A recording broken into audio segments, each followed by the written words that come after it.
Hello viewers, welcome to YouTube channel the physics wave and my name is Hemant Kumar. आज हम बात करेंगे class 12 का lecture number 3 magnetic effect of electric current का। इसमें जो अपने पास magnetic effect of electric current का लेक्चर नंबर 2 था, उसमें हमने डिस्कस किया था अबाउट बायो-सैवर्ट्स लॉ, उसकी जो डेफिनेशन थी और उसका प्रूफ था।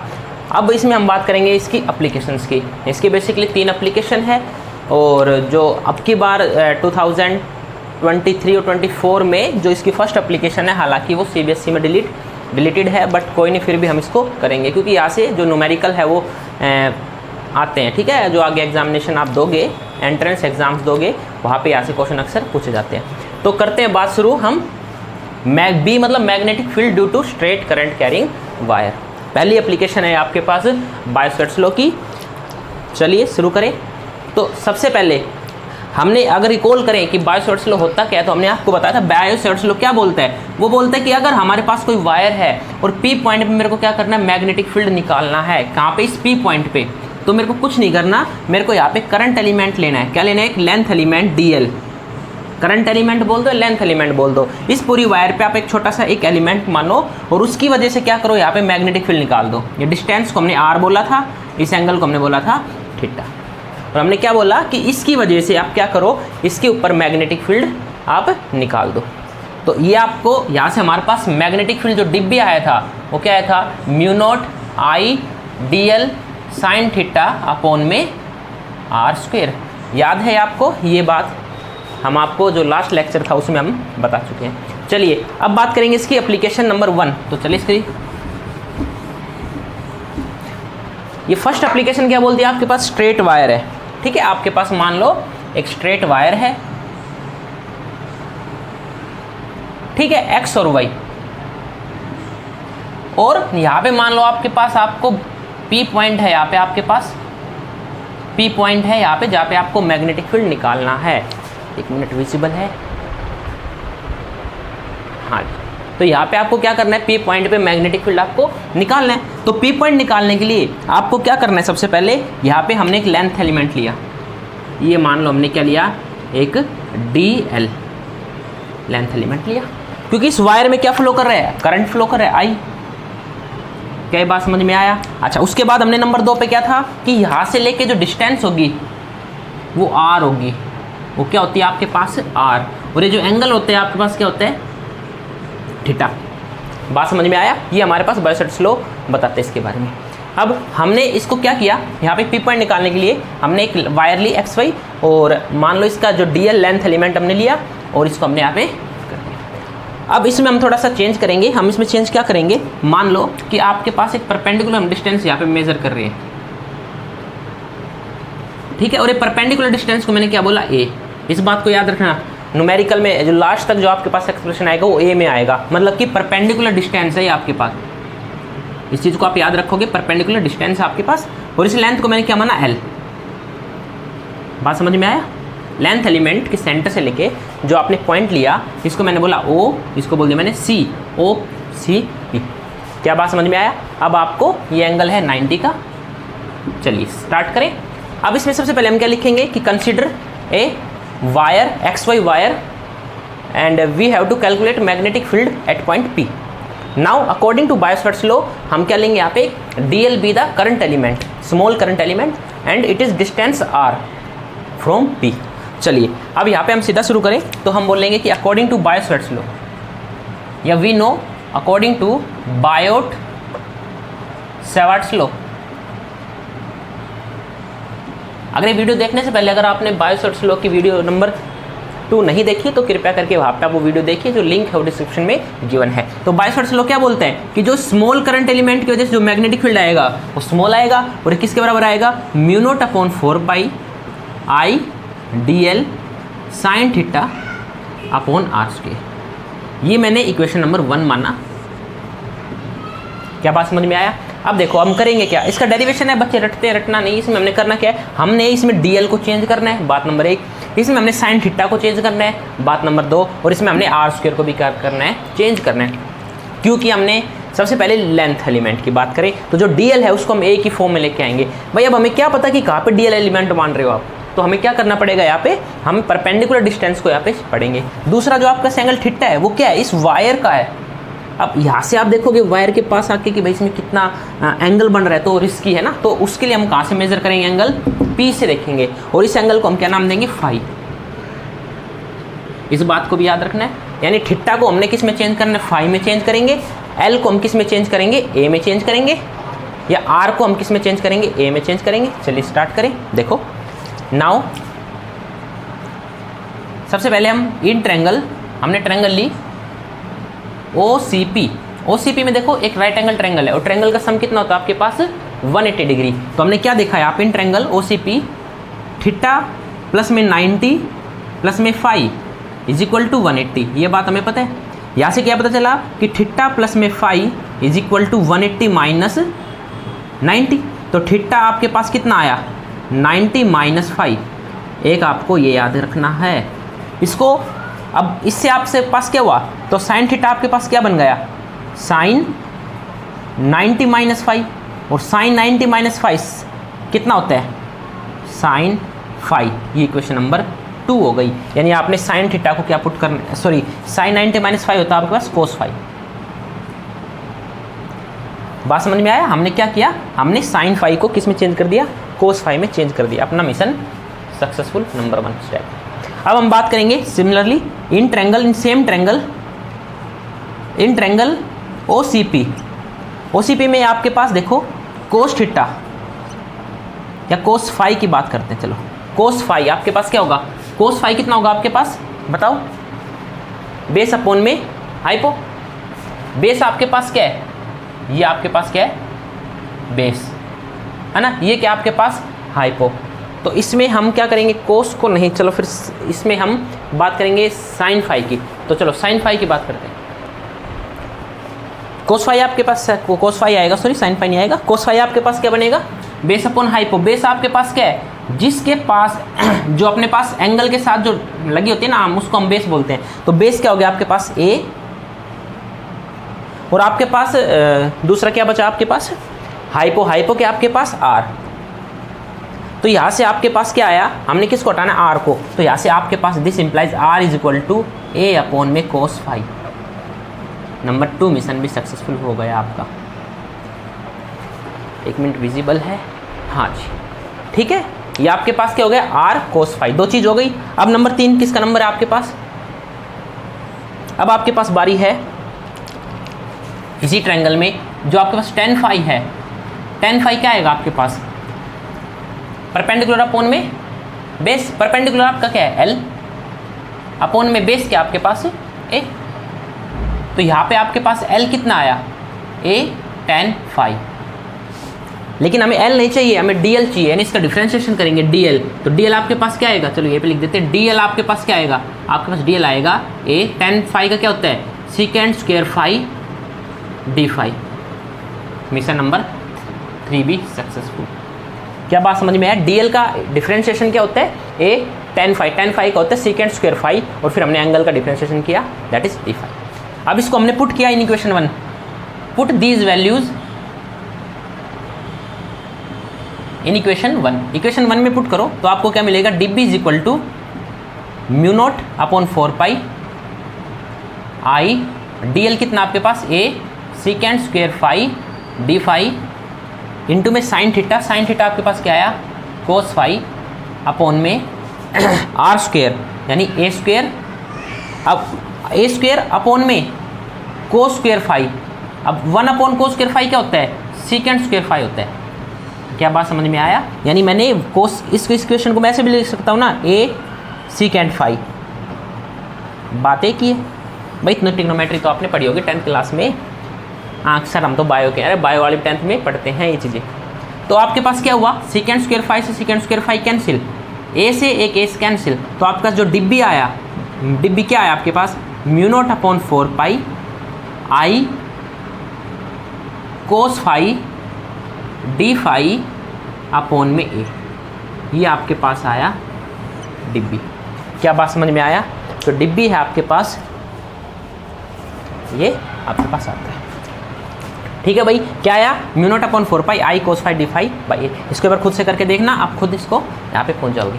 उसके बाद अब हमने क्या किया, हमने मैग्नेटिक फील्ड डिब्बी, अब तो मेरे को तो डीएल की वजह से डिब्बी आया है मैग्नेटिक फील्ड, अब मेरे को पूरी वायर की वजह से निकालना है। अब पूरी वायर की वजह से इंटीग्रेशन करना पड़ेगा मेरे को, ये बात आपको पता है। अब इंटीग्रेशन मैं कहाँ से कहाँ तक करूँ, क्या मैं लेंथ का इंटीग्रेशन करूँ? नहीं, यहाँ पे लेंथ का इंटीग्रेशन नहीं करना, क्योंकि इंटीग्रेशन आप करोगे ये देखो डी फाई किसकी फॉर्म में है, एंगल की फॉर्म में है, तो इंटीग्रेशन भी किसकी फॉर्म में होगा, एंगल्स की फॉर्म में होगा। जो लिमिट लगेगी वो भी किसकी लगेगी, एंगल की लगेगी। अगर यहाँ पे डीएल होता लेंथ एलिमेंट तो मेरे को इंटीग्रेशन कहाँ से करता मैं, लेंथ की लिमिट लगा के, लेकिन यहाँ पे फाई है, एंगल है, तो मेरे को किस में लगाना, एंगल। अब मेरे पास एंगल तो है ही नहीं, अब मेरे को इसको क्या करना पड़ेगा, थोड़ा सा मॉडिफाई करना पड़ेगा। देखना इसको मॉडिफिकेशन, माना ये मेरे पास एक्स है, तो यहाँ से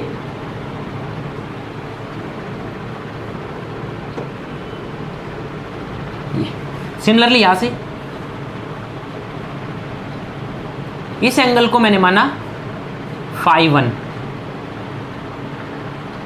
ठीक है, स्ट्रेट लाइन से मान रहे हम, और इस एंगल को मैंने माना फाई 2। क्या बात समझ में आया? मैं क्लियर नहीं आ रहा, बोर्ड तो क्लियर आ रहा है, कोई बात नहीं, लाइट का इफेक्ट है, कैमरा भी अच्छा नहीं है अभी मोबाइल का, ठीक है। तो ये है आपके पास सी पॉइंट से जो सिप्पी है उससे जो ऊपर है वो फाई 1, नीचे है वो फाई 2। अब लिमिट लगाएंगे फॉर कंप्लीट वायर, तो अपने पास जो मैग्नेटिक फील्ड आएगा बी, वो क्या आएगा, integration of D B. Limit कहाँ से कहाँ लगाऊँ, माइनस फाई 1 से फाई 2। अब तुम कहोगे माइनस क्यों लगाया, हमने माना कि जो बेस है, बेस का मतलब हो गया जो आपके पास एक पॉइंट आया, इसके ऊपर तो मैंने माना फाई 1 पॉजिटिव लेंगे, एंगल इसके नीचे क्या लेंगे, माइनस का लेंगे आपके पास। बस समझ में आया? परपेंडिकुलर जो हमने लिया उसे ऊपर वाले एंगल को हमने पॉजिटिव मानना, नीचे वाले को हमने क्या मानना, नेगेटिव मानना। तो ये आपके पास क्या आया, माइनस फाई 1 से phi 2 mu naught upon 4 pi I cos phi D phi by A. ठीक है भाई, तब इंटीग्रेशन कैसे करेंगे इसका, जो आपके पास मैग्नेटिक फील्ड भी आएगा वो mu naught upon 4 pi common, I भी बाहर और ए भी बाहर, क्या बचेगा, minus phi 2 cos phi D phi. Cos phi D phi का इंटीग्रेशन क्या होता है, चलो कर ही देते हैं, माइनस फाई 1 से phi 2 cos phi D phi. ठीक है, कोस फाई डी फाई का इंटीग्रेशन क्या होगा आपके पास, साइन फाई। ठीक है, तो इसको करें। अब बोर्ड भी आपके पास छोटा है ना, तो चलो कोई नहीं, देखते हैं। बी आपके पास कितना आएगा, mu naught upon 4 pi I by A, ये आपके पास क्या बना, साइन फाई, और यहाँ पे लिमिट लगेगी माइनस फाई 1 से फाई 2। एक मिनट, क्या विजिबल है, हाँ ठीक है भाई, दिख रहा है यहाँ पे, बस इससे नीचे नहीं जा सकते हो। अब आप थोड़ा एडजस्ट कर लेना इसको।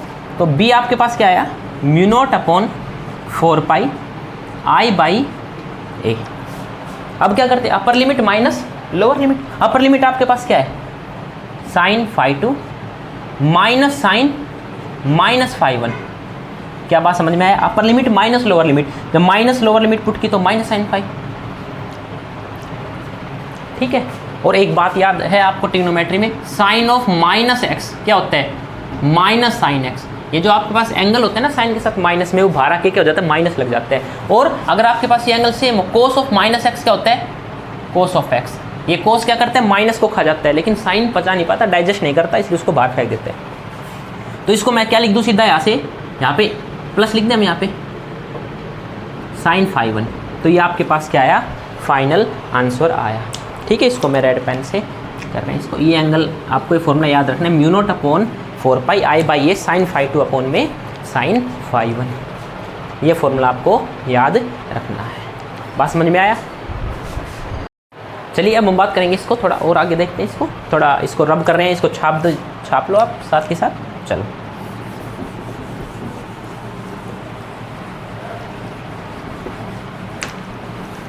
अब देखिए हमारे पास फॉर्मूला जो आया, ये फॉर्मूला आपके पास आ गया, इसमें हमको चेंजमेंट करेंगे छोटा सा, तो चेंजमेंट देखो।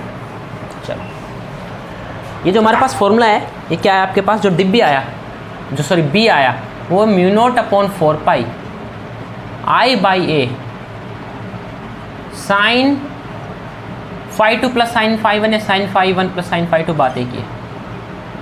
ठीक है, ये आपके पास क्या है, फॉर्मूला है जो हमने अभी इसको निकाला। ठीक है, उसको हम वहाँ से भी रब कर रहे हैं, क्योंकि वहाँ पे हम थोड़ा उसमें चेंजमेंट करेंगे। चलो अब देखो, अब मैंने इसमें एक स्पेशल केस आएगा आपके पास। स्पेशल केस की बात करें, स्पेशल केस 1। पहला स्पेशल केस बोलते हैं इफ इनफाइनाइट वायर अगर आपके पास है, जो एक्स वाई है वो एक इनफाइनाइट वायर है। अगर इनफाइनाइट वायर की मैं बात करूं तो सोचो कि अगर आपके पास ये वायर है, ये इनफाइनाइट हो जाए, इनफाइनाइट हो गया तो एंगल पे क्या फ़र्क पड़ेगा? देखो इस तरह से देखो, ये अपने पास मान लो वायर है, ये मेरे पास एंगल है, पी पॉइंट है, ये मैंने बोला φ1, ये मैंने बोला φ2। अब इनफाइनाइट वायर हो गई, इनफाइनाइट ये यहाँ तक आ गई, तो ये एंगल देखो इतना बढ़ गया, अभी एंगल नियरली 90 हो गया, हाँ है ना। ये एंगल देखो, ये मान लो एंगल 0 है, बढ़ रहा है। अभी इनफाइनाइट वायर की बात करें तो इनफाइनाइट वायर कहाँ तक आएगी? ये इनफाइनाइट वायर यहाँ तक आएगी, तो इसको पॉइंट को टच करने के लिए एंगल बहुत बढ़ जाएगा। ये आपके पास इस तरह से है ना, ये इस तरह से हो जाएगा, नियरली 90 नहीं होगा लेकिन नियरली 90 होगा। और हम इसमें क्या मानते हैं कि आपका 90 मान लेते हैं इस केस से। इनफाइनाइट पे वायर होगी तो हम क्या मानेंगे, जो आपके पास एंगल होगा वो जो φ1 φ2 होगा, दोनों कितने हो जाएंगे? 90 हो जाएंगे। कितने हो जाएंगे आपके पास? वो 90। यानी कि आपके पास φ1 और φ2 कितने? 90। दिस इम्प्लाइज साइन 90 कितना होता है आपके पास? 1 होता है। तो क्या होया? 1 + 1 2। तो ये फॉर्मूला आपके पास क्या बन गया? ये फॉर्मूला बना आपके पास B = μ0/4π I/A साइन 90 + साइन 90 2। तो आपके पास फॉर्मूला आया B = μ0/4π 2I/A। और इसको फॉर्मूले को हम बेसिकली लिख सकते हैं μ0/2π I/A। ठीक है, क्या बात समझ में आया? ये आपके पास हो गया पहला केस, इसको छाप दो। अब बात करेंगे सेकंड केस की। अगर जो आपके पास वायर है वो पॉइंट P है, वो आपका एक एंड पे रखा हुआ है, यानी ये स्पेशल केस बनता है। इसको छाप दिया आपने, इसको नंबर 2 पे बात करेंगे। क्या बोलते हैं? If P point is near at one end of infinite wire, यानी कि आपके पास एक इनफाइनाइट वायर है, ये x पॉइंट है, ये y इनफाइनाइट है, ये P पॉइंट यहाँ पे है, तो ये एंगल तो कितना हो गया आपके पास? जो φ1 एंगल बनेगा वो तो 90, और φ2 एंगल कितना हो गया भाई? मान लो ये P पॉइंट जो है ना, ये x यहाँ पे आ जाए पॉइंट, तो ये जो एंगल है ये कितना हो गया? φ2 आपके पास 0 हो गया। तो इस केस में जो φ1 है वो तो हो गया आपके पास 90, और φ2 जो एंगल है वो कितना हो गया आपके पास? 0 डिग्री। तो आपका फॉर्मूला क्या बनेगा? B = μ0/4π I/A sign φ1। साइन φ1 आपके पास कितना है? 90, यानी 1 प्लस में 0, यानी आपके पास क्या आंसर आएगा? ये आएगा। इस बात को याद रखना, ठीक है। अगर वन एंड पे आपके पास बात करें, ये इंपॉर्टेंट है, न्यूमेरिकल्स में यूज होता है, हम आपको न्यूमेरिकल्स करा देंगे इनके ऊपर। तो आपके पास ये हो गए 2 स्पेशल केस।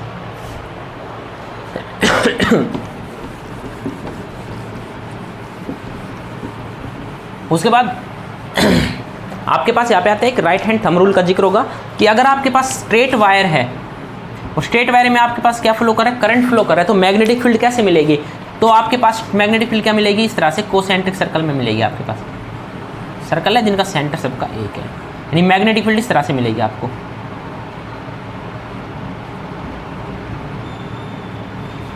ये जो डायरेक्शन है ये कौन बताएगा आपके पास? Right hand thumb rule. Right hand thumb rule क्या बोलता है आपको?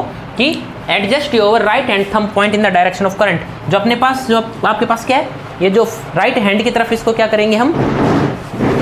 जिस तरह करंट है उस डायरेक्शन में हमने अपने थंब को किया और फिंगर को कर्ल किया। अब फिंगर आपके पास इस तरह से कर्ल हो रही है, मतलब मैग्नेटिक फील्ड आपके पास कैसे? इस तरह से। मान लो करंट आपके पास ऊपर जा रहा है इस वायर में, ये आपके पास पेन है, इसमें आपके पास मैग्नेटिक फील्ड करंट ऊपर है, तो मैंने क्या किया? करंट की डायरेक्शन में अपने थंब को किया और फिंगर को कर्ल किया। अब फिंगर को कर्ल कर रहे तो मैग्नेटिक फील्ड की डायरेक्शन क्या मिलेगी आपको? इस तरह से कोसेंट्रिक सर्कल्स मिलेंगे। ये मैग्नेटिक फील्ड की डायरेक्शन होगा, ये आपके पास राइट हैंड थंब रूल। क्या बात समझ में आया? तो ये आपके पास डायरेक्शन देता है। ये हो गया आपके पास इसकी एप्लीकेशन नंबर 1, ठीक है। अब बात करेंगे इसकी एप्लीकेशन नंबर 2 की। पहले यहाँ तक आप इसको छापिए। अगर एप्लीकेशन नंबर 2 की बात करें तो आपके पास एप्लीकेशन नंबर 2 है, वो है आपके पास magnetic field at the centre of current carrying circular coil, यानी कि आपके पास इसमें क्या है, आपके पास एक सर्कुलर कोइल है,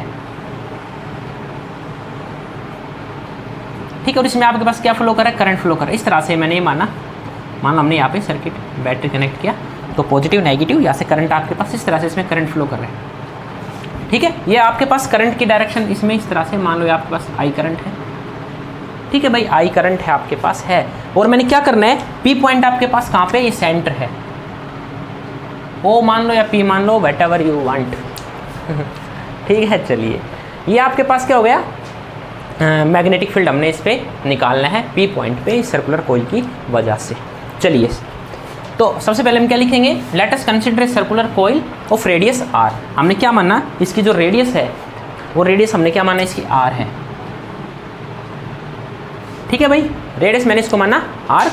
और अब वही है बायो-सॉर्ट्स लॉ लगाना है। बायो-सॉर्ट्स लॉ की तो भाई एक ही कंडीशन है, क्या बोलते हैं, लेंथ एलिमेंट लेना है, करंट एलिमेंट आपको लेना है। तो मेरे को यहाँ पे क्या मानना, मैंने यहाँ पे डीएल लेंथ एलिमेंट मान लिया, ये मैंने डीएल मान लिया। क्या बात समझ में आया, डीएल लेंथ एलिमेंट आपको मानना पड़ेगा अगर बायो-सॉर्ट्स लॉ के साथ बनानी है तो, वरना अदरवाइज ये गुस्सा हो जाएगा, नंबर काट लेगा।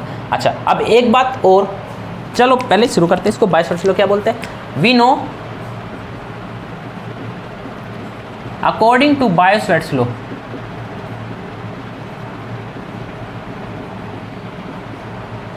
बायो-सॉर्ट्स लॉ आपके पास क्या बोलता है, ये बोलता है कि आपके पास D B is equal to mu naught upon 4 pi I D L sine theta upon में आर स्क्वायर, ये आपके पास बायो-सॉर्ट्स लॉ है। चलिए अब आपके पास डीएल हमने लिया, जो साइन थीटा है, ये थीटा एंगल कौन सा लेते थे हम, लेंथ एलिमेंट से लेके जिस पॉइंट पे हमें कैलकुलेट करना था। अब यहाँ पे लेंथ एलिमेंट आपके पास ये है, कैलकुलेट कहाँ पे करना है, वो पॉइंट पे। और अगर आपको एक प्रॉपर्टी पता हो किसकी, सर्कल की, कि अगर रेडियस से कोई लाइन या रेडियस, अगर जो रेडियस होती है या सेंटर से अगर कोई लाइन पास होती है वो सर्कमफेरेंस के साथ कितना एंगल बनाती है, 90 डिग्री का एंगल वो बनाती है। यानी अगर आपके पास ये सर्कल है और ये आपके पास क्या है, सेंटर है, तो सेंटर से जितनी भी लाइन पास होगी, यानी सीधी सी बात, उनको हम क्या बोलते हैं, डायमीटर बोल दो, रेडियस बोल दो, ये हमेशा कितना एंगल बनाएगी, यहाँ पे 90 का एंगल बनेगा ये सर्कमफेरेंस के साथ, ऑलवेज, इस बात को याद रखना, ठीक है। अब मैथ भी सिखा रहे हैं आपको धीरे धीरे, बीच बीच में, मेरी मैथ खुद वीक है, आपको कैसे मैथ सिखा दे। चलिए तो आपके पास हो गया, तो यहाँ पे साइन थीटा आपके पास क्या हुआ, सॉरी थीटा आपके पास यहाँ पे क्या हुआ 90, दिस इंप्लाइज साइन 90 आपके पास कितना हो गया 1 हो गया, क्लेश कर। तो डिब्बी आपके पास अब क्या आया, mu naught upon 4 pi I D L upon में आर का स्क्वायर, ठीक है भाई आया। चलो अब हमें तो बी निकालना है, डिब्बी थोड़ा निकालना है, तो मेरे को पूरे की वजह से मैग्नेटिक फील्ड निकालना है। अब कंप्लीट की तरह मैग्नेटिक फील्ड निकालने के लिए मेरे को क्या करने का पड़ेगा, इसको इंटीग्रेशन करना पड़ेगा फिर से। अब इंटीग्रेशन में किसकी फॉर्म में करूं, वही क्वेश्चन आया। अब यहाँ पे देखो आपके पास डीएल है, डीएल है मतलब लेंथ है, मतलब इंटीग्रेशन में किसके लिमिट लगाऊंगा, मतलब लेंथ की यूज़ करूंगा मैं। यहाँ पे एंगल का जिक्र नहीं करेंगे। सबसे मेन इंटीग्रेशन, अगर आप मैथ के स्टूडेंट हो तो आप 12th क्लास में कंप्लीट डिफरेंशिएशन इंटीग्रेशन पढ़ते हो। बायो वाले हैं तो थोड़ा सा कष्ट कर लो, समझ लो इनको। तो आपके पास जो for complete coil, complete coil की वजह से जो मैग्नेटिक फील्ड बी आएगा वो क्या आएगा, मैग्नेटिक फील्ड डिब्बी का इंटीग्रेशन। ये कितना आएगा आपके पास, इंटीग्रेशन म्यू नॉट अपॉन में 4 pi I D L upon में आर का स्क्वायर, ठीक है भाई। अब कांस्टेंट आपके पास, तो बी आपके पास क्या आया, mu naught upon 4 pi I by A I by R integration of D L. अब डी एल आपके पास ये लेंथ एलिमेंट है, ये पूरे का अगर मैं इंटीग्रेशन करूंगा तो ये आपके पास क्या बनेगा, ये आपके पास सर्कमफेरेंस ऑफ सर्कल बनेगी। क्या बात समझ में आया, ये एक सर्कमफेरेंस बन गई पूरी। भाई मैं डी एल का इंटीग्रेशन करूंगा यहाँ से पूरा लेंथ का, तो आपके पास सर्कल की पूरी क्या होती है, सर्कमफेरेंस होती है। तो सर्कल की सर्कमफेरेंस क्या होती है आपके पास 2 पाई आर, यानी कि इंटीग्रेशन ऑफ डी एल आपके पास क्या आएगा 2 पाई आर, क्या आएगा आपके पास 2 पाई आर, यानी कि आपके पास जो मैग्नेटिक फील्ड आएगा बी वो क्या आएगा म्यू नॉट अपॉन में 4 pi I by are into में 2 पाई आर, इंटू में 2 पाई आर। अब देखो आर से आर आपके पास, सॉरी स्क्वायर है ना यहाँ पे, भूल गए हम, तो आर स्क्वायर से एक आर कैंसिल हो गया, पाई से पाई कैंसिल, तो आपका जो मैग्नेटिक फील्ड बी आया वो क्या आया, म्यू नॉट अपॉन में 4I 2I बाई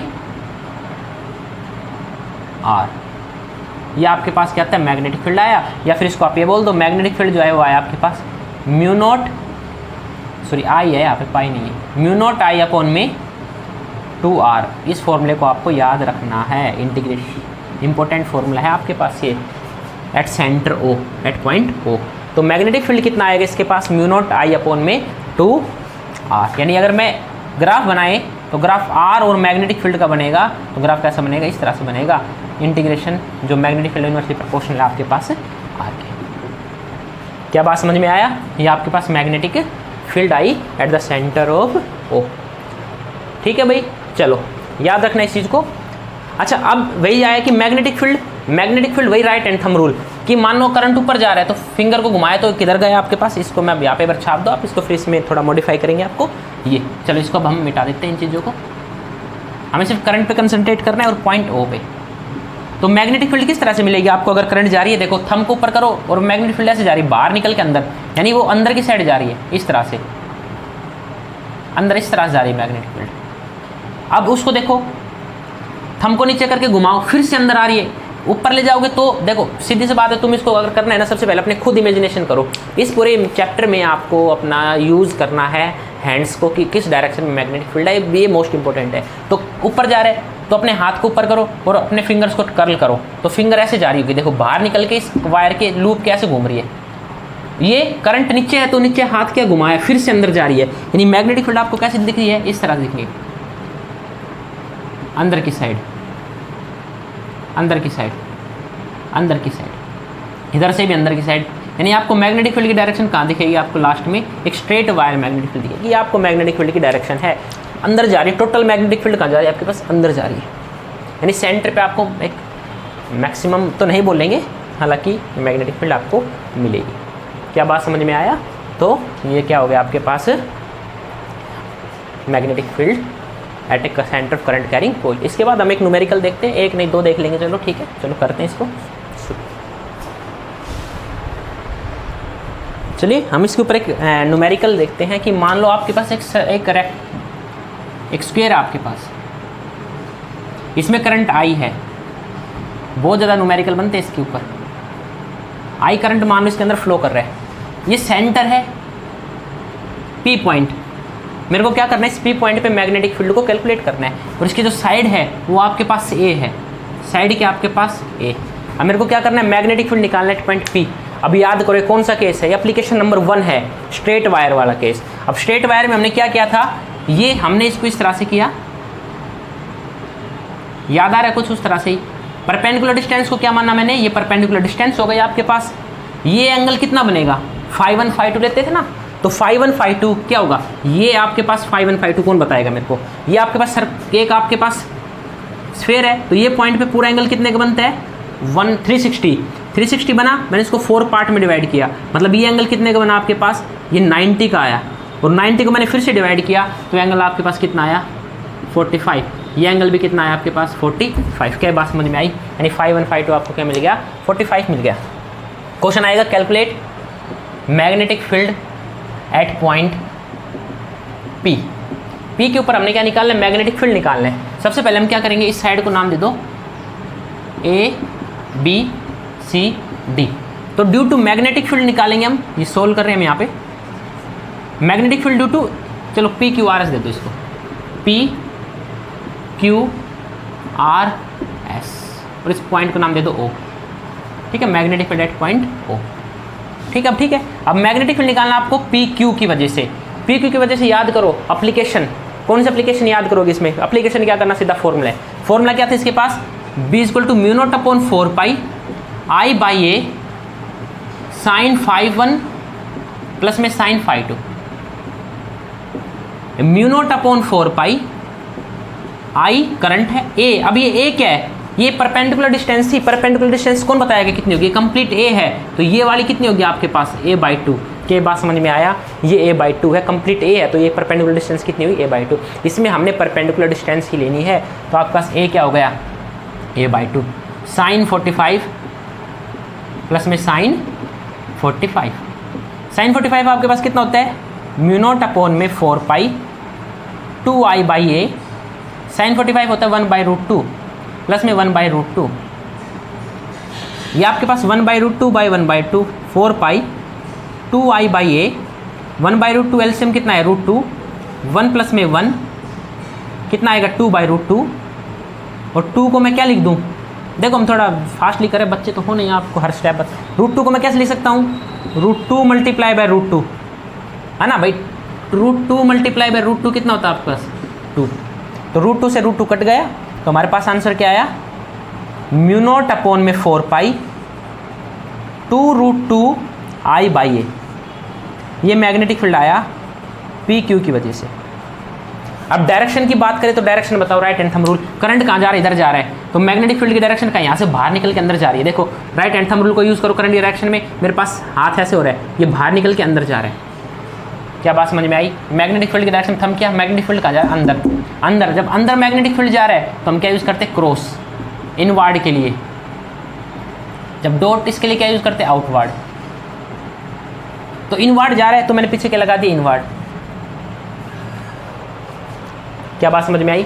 ये मेरे पास पी क्यू की वजह से हुआ, इसकी वजह से भी सेम आएगा, इसकी वजह से सेम आएगा। तो टोटल जो मैग्नेटिक फील्ड आएगा, नेट मैग्नेटिक फील्ड आपके पास क्या आएगा, टोटल मैग्नेटिक फील्ड आएगा, चारों को ऐड कर देंगे 4 इंटू में magnetic field of P Q, यानी 4 इंटू में mu naught upon 4 pi 2√2i by A. 4 से 4 कैंसिल, या आपके पास बी क्या आ गया, म्यू नॉट अपॉन पाई, या इसको 2√2 को आगे रखेंगे, न्यूमेरिकल वैल्यू में से आ गया थे 2√2 म्यू नॉट अपॉन में पाई आई बाई ए।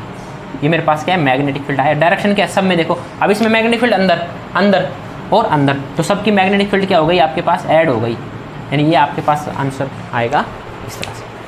क्या बात समझ में आया। चलिए आगे चलें जल्दी से, एक न्यूमेरिकल और देखते हैं इसके अंदर। हो गया, छाप दो। चलो